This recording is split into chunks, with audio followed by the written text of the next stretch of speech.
जय माता दी दोस्तों, चलिए शुरुआत करते हैं आज पहले व्रत की पहली कथा से। एक नगर में एक ब्राह्मण रहता था। वह माँ भगवती दुर्गा का परम भक्त था। उसकी एक कन्या थी। ब्राह्मण नियम पूर्वक प्रतिदिन दुर्गा की पूजा और यज्ञ किया करता था। सुमिति अर्थात ब्राह्मण की छोटी बेटी भी प्रतिदिन इस पूजा में भाग लिया करती थी। एक दिन सुमिति खेलने में व्यस्त होने के कारण भगवती पूजा में शामिल नहीं हो सकी। यह देख उसके पिता को क्रोध आ गया और क्रोधवश उसके पिता ने कहा कि वह उसका विवाह किसी दरिद्र और कोढ़ी से करेगा।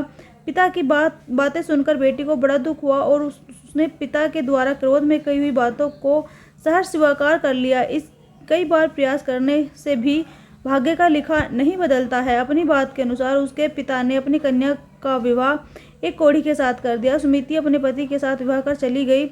उसका पति को घर न होने के कारण उसे वन में घास के आसन पर रातें बड़े कष्ट से बितानी पड़ी। गरीब कन्या की दशा देखकर माता भगवती उसके द्वारा पिछले जन्म में की गई उसके पुण्य से प्रभाव से प्रकट हुई और सुमिति से बोली, हे कन्या, मैं तुम पर प्रसन्न हूँ। मैं तुम्हें कुछ देना चाहती हूँ, मांगो, क्या मांगती हो।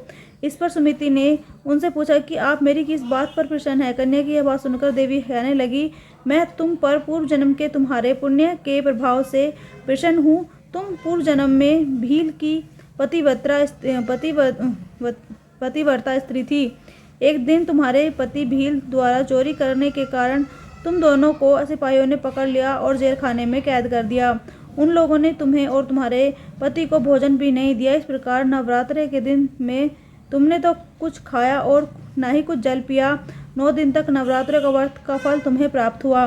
हे ब्राह्मणी, उन दिनों अनजाने में जो व्रत हुआ, उस व्रत के प्रभाव से प्रसन्न होकर आज मैं तुम्हें मनवांछित वरदान देती हूँ। कन्या बोली कि अगर आप मुझ पर प्रसन्न हैं तो कृपा करके मेरे पति का कोढ़ दूर कर दीजिए। माता ने कन्या की इच्छा शीघ्र पूरी कर दी। उसके पति का शरीर माता भगवती की कृपा से रोगहीन हो गया। दोस्तों, इसी कारण से वो हर बार नवरात्रि का व्रत रखने लगी और पूरे विधि विधान से माता की पूजा करने लगी। तो दोस्तों, आप भी अगर ये कहानी दिल से सुनी है तो आपको समझ में आई होगी।